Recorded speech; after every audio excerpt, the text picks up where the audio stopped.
Hi friends, welcome back to my channel. Thank you for joining me on this video. And on this video I want to talk about something that is really important to people who are job hunting.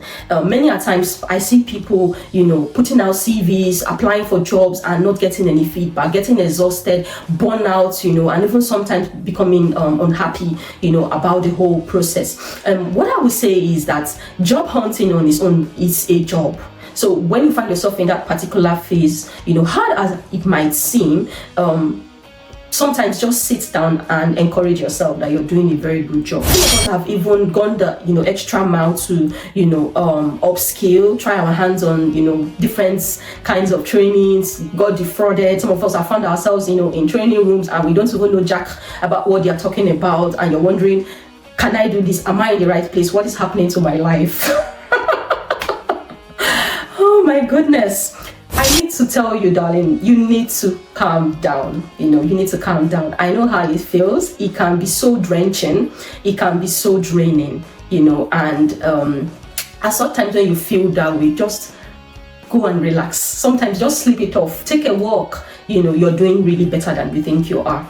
But I'll be highlighting some of the mistakes and what we can do, to correct them. I'll also be highlighting some little changes we can make around there to make our CVs more visible, to make us more visible. So one thing I want to talk about, first of all, is the times we put out our CVs.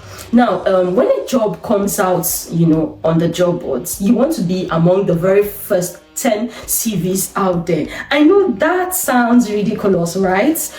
Particularly because a lot of graduates are coming out these days. We have so many people trainings, for different professions, and they're all pushing out CVs out there. A more reason why you want to be at the very top, on the applicant tracking system. Now, what I would suggest is you put out a notification, on these job boards.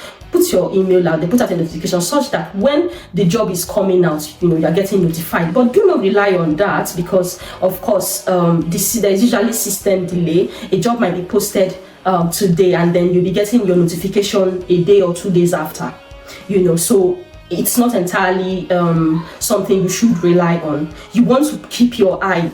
Get a note, for job boards you usually would use, keep them on your browser, and hourly you want to be checking. Yes, it's a job, so you want to keep doing the job of job hunting. You keep checking hourly to see if any job has been pushed out there, and you can do this for different job boards. Indeed, you can do this for JobServe, Monster CV, I think, and some other total jobs, but I would usually recommend Indeed, because I use Indeed, times when I'm job hunting, and I realized that most of the interviews I got came from Indeed. Most of 95% of the interviews I got called for came from Indeed. It is reliable. So you don't want to, apply for stale jobs. I don't apply for jobs that are more than 24 hours. Once the job comes, as soon as the job, advert comes out, you want to be among the very set of people to put out your CV.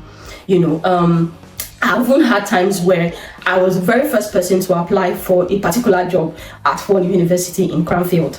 I was really applying that much. If I must be honest, I was really applying that much. And a call came from Cranfield to say that they had seen my CV, that I was the very first person to apply, for the role, and they are waiting on other applications to come in. So it really happens that way in reality. So you want to be among the very first set of persons to put, your CVs out there. It increases your chances, particularly when your CV is strong.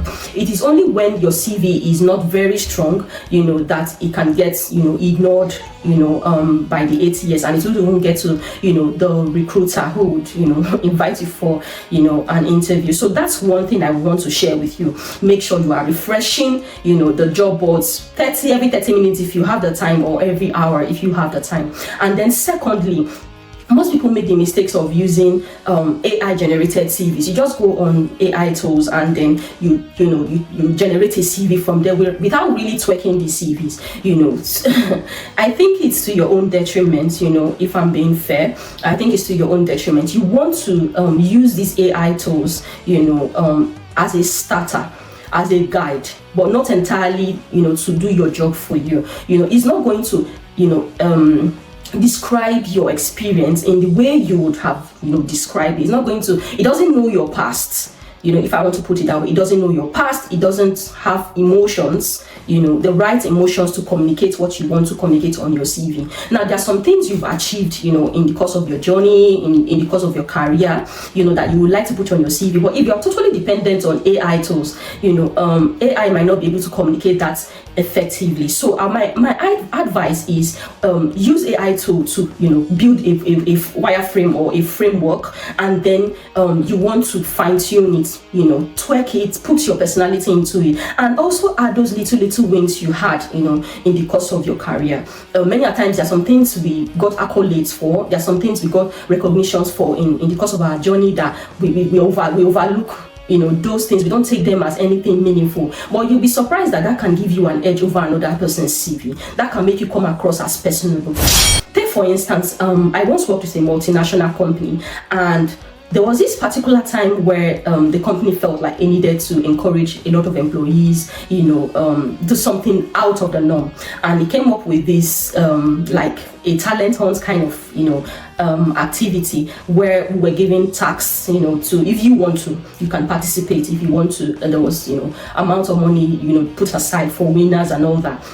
So you have to come out with a story, and the best story or the best writer, set of writers rather, will get some certain amount of money, which was reasonable at that time. And yeah, I decided to participate. So those, at the end of the day, to my surprise, I came out as one of the winners, who got something for that particular activity or event. And by the time you're putting these little things in your CV, it makes you look good. Another thing again is you probably went to a university, you did well in certain subjects, you got recognized for it. Don't look down on that. You can also add that beautifully in your CV. So look at it this way, that if we are all using AI might not have that insight, it might not have that knowledge about you, and that's where it all comes different when you add your own person to your CV.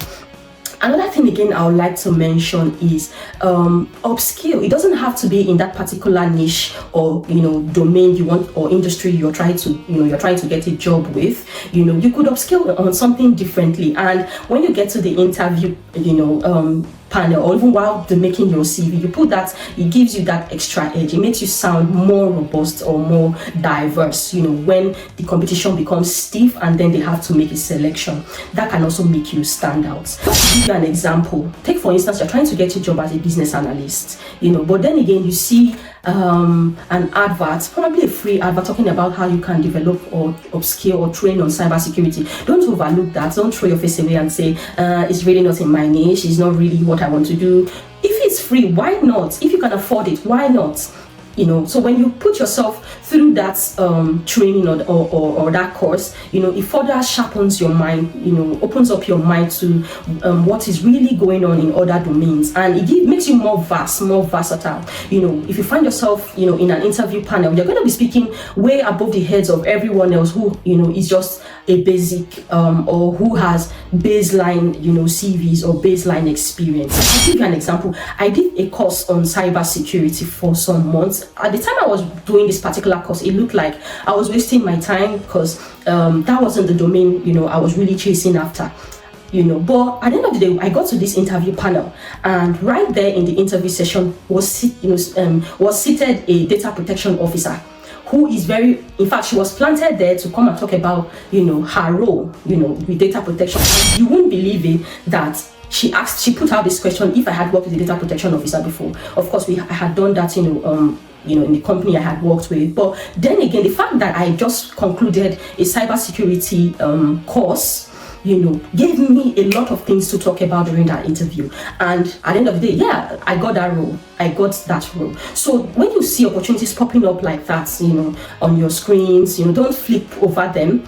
If something you're eligible for, if it's something you can afford to do, go through it, and in your interview, you're going to sound smarter than everybody who is just a regular BA, if that's really what you're chasing after. Another thing again I want to talk about is, concepts you don't understand on your role. Make the extra effort to understand them. You might find yourself in an interview where, that might be one of the questions or key things they're going to be talking about. And if you don't talk, don't know how to do it, never practiced it, never had the opportunity to do those things, you really might lose out. Particularly for a situation where everyone has the skill sets required to perform that role. So what will give you that extra edge is if you know something different that the other candidates do not know. It's as simple as that, really. Take for instance test cases. Most BAs run away from writing test cases, particularly because it is technical, and there's actually a role like the testing role, and these are people who are responsible for carrying out QA and testing in departments. So some BAs run away from testing. They don't want to write the test script, they don't want to learn how to write the test script. They say it's not really their job function. But in some companies, you just find out that they don't have testers, and then they might need that particular capability, or you might use that as one of your strengths, and that can give you an edge over somebody who doesn't have any knowledge about testing at all. So those are the little things you want to do, and for the sake of time I might not be able to dive into so many. When you finally get an opportunity to sit for an interview, make sure you are bringing all of this into your interview. Make sure you're talking about, all of the skill sets you have achieved over time, the little wins you have achieved. Don't go generic. Many of us we just talk about, I helped them to document requirement, I helped them gather requirements. Some people who, will just go on and say, I helped them do this, I helped them do that, and eventually gave them 20% ROI. We are all saying the same thing. The interviewer has heard that from the previous candidates who just rounded off the interview, and when you come back again to say the same thing, I saved them money, I helped them increase profit margin by 20%. They've heard that before. So what makes you then stand out? Why then should they invest in you? Why should they give you the role? So you want to appear like somebody who has a persona that will easily fit into the culture of the company. You want to be able to talk about those little things you did rightly in your previous place of work, that made people smile at you, that made people say, oh, nice one. You want to talk about those kind of things. Those are the things that will eventually give your interview session more value compared to somebody who just crams something from a text or what he or she has crammed from an AI tool without really adding any twerk or personality, or even giving it some form of life. If you have any questions, regarding your CVs, applications, or transitioning to tech, feel free to put all of those questions in the chat, and I'll be happy to answer your questions. I would like to say a very big thank you, and I hope you've learned one or two things, from this video. Don't forget to subscribe, as this gives you the opportunity to see videos, that I share, and you could learn from these videos. Thank you for watching, and I hope you have a fantastic time. Cheers.